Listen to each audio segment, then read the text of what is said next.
clear this myth of what Elvis was to society and what his purpose was in music, especially Black American music. I decided to take a look into this thing called cultural appropriation in conjunction with a man named Elvis Presley, who was considered to be the king of rock and roll. There was no retraction. I was like saying, number one, when I wrote the record, right? We as Black people always grew up around Elvis, but why is he the king? Why is he the icon? And I was trying to say in that record, dude, there's not only is there Little Richard still around, Bo Diddley at the time, everybody was around. Even Jerry Lee Lewis. Not only were they just as iconic, and they deserved a king too, or Elvis did deserve to be called king, but they were doing gigs at the same time. So this whole Elvisism, I was done with. There you go. The leader and founder of Public Enemy, Chuck D, legendary hip-hop group. Now, Chuck wrote one of the coldest lines in hip-hop history in the song Fight the Power. Was written for Spike Lee's Do the Right Thing, released in 1989. Now with Chuck, everything boils down to facts and perspectives. His lyrical content about John Wayne and Elvis still sparks controversy and debate to this day. I don't know nothing about the humble Elvis with Sam Phillips in 1957. All I know is this dude's on TV all the time, these corny ass movies, and all of a sudden he's gun-toting with Nixon on drugs, and at the same time we getting criticized for a bunch of things as a Black demographic. So it's important to put into perspective exactly what Chuck D is trying to convey here. It's not about tearing down an American legend. It's about understanding the concerns of what the culture might have thought about certain actions here. Elvis probably represented something that, when you look back at it now, possibly illuminates to where America was and highlights in so many ways where America still is. For the vulgar performances of Elvis Presley. It's shocking. I watched him gyrate his legs and swivel his hips. And our parent-teachers group feels he should not be on television. We've set up a 20-man committee to do away with this vulgar, animalistic rock and roll bop. Our committee will check with the restaurant owners and the cafes to see what Presley records is on their machines, and then ask them to do away with them. What was the outrage? Maybe it was because he was an American who happened to be a white man who expressed himself through the American Black culture. What did Elvis think about this at the time? I don't feel I'm doing anything wrong. Rock and roll has got to go. And go it does at KWK. We're all through playing rock and roll records. This week is record-breaking week here at KWK. And after this week, no more rock and roll will be played on the air. The obscenity and vulgarity of the rock and roll music is obviously a means by which the white man and his children can be driven. Could be driven to mix with the black man. I think that's what he wanted to actually say. Now, let's keep things in perspective. We're talking about the 50s, right? We're talking about a time in America where there was segregationist. There was laws that was not passed yet to end certain issues that America was going through. So along come this kid back in 1954 talking about that's all right, mama. Is he what? Is he black? Who is he? What is he? who he was an outlier. I mean, the conventional wisdom casts Elvis as one in a long line of craven white exploiters of black musical culture, for whom African Americans had nothing but contempt. So once again, perspective, right?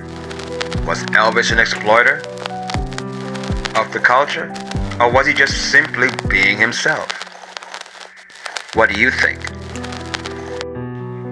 So when Elvis Presley breathed his last breath and the press hailed him as the king of rock and roll, it was like Old Man River cried out, "Nah, he ain't. My friend Chuck Berry's the king of rock." Presley was merely a prince who profited from the royal talent of a sovereign ruler, vested with tremendous creativity. Had Berry been white, he could have rightly taken Presley's throne and worn his crown well. Black performance, and he, in essence, because of at that particular time, the kind of backwards mental capability that many people had as judging a person because of the color of their skin is somewhat still does exist, but back then it was worse, and he actually, because of him being a Caucasian brother, he was able to do away with that whole thing. But the truth of the matter was, it was far from simple and plain. Elvis' relationship with and reputation among African Americans was complex, particularly in the mid-1950s when he burst onto the national scene as part of a biracial rock and roll phenomenon that erupted just as the campaign against racial segregation in the American South began to gather real momentum.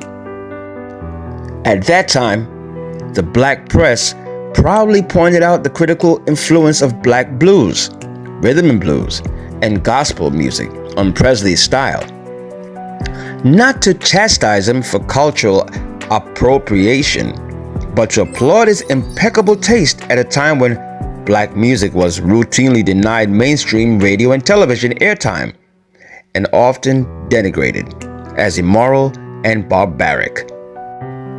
One magazine noted at the time, Presley makes no secret of his respect for the Negroes, nor of their influence on his singing.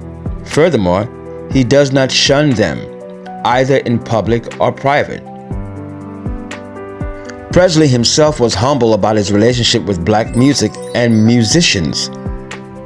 Here's what he said: "A lot of people seem to think I started this business, but rock and roll was here a long time before I came along. Nobody can sing that kind of music like colored people. Let's face it, I can't sing like Fats Domino can. I know that." While there has never been any necessary or simple correlation between white love of black music and racially progressive politics in the late 1950s and early 1960s, many black commentators, musicians, and fans viewed the emergence of a biracial market for rock and roll music performed by black and white singers as a portent of maybe even a vehicle for better race relations. Indeed, there is plenty of evidence that black attitudes towards Elvis were far from uniformly hostile. I thank God for Elvis Presley. I thank the Lord for sending Elvis to open that door so I can walk down the road, you understand? Commented his contemporary Little Richard in 1970. You see, Little Richard was one of the many black rock and rollers who suffered financially from the cover phenomenon, in which white artists took anodyne copies of black songs into the pop charts. Little Richard appreciated that the whole rock and roll phenomenon, with Elvis as its epicenter, had opened up new opportunities for black artists and songwriters to reach a young white audience. The era of biracial musical creation and consumption has been largely erased from popular memory. It lies buried beneath simplistic parables of white expropriation and exploitation of black culture. Elvis has become emblematic of centuries of uncompensated and unacknowledged white appropriation of black cultural ingenuity and labor. It's a combination of country music and gospel and rhythm and blues all combined is what it really was. As a child, I was influenced by all that. It was a place called The Shell. And when I left the stage, they were yelling and screaming and stuff. I did 2 songs. And it scared me to death, man. I didn't know what I'd done. The manager backstage, I said, what'd I do? He said, well, whatever it is, go back and do it again. So I went back out and I did the same thing again. I really didn't know what the yelling was about, screaming. I didn't realize that I was moving, my body was moving.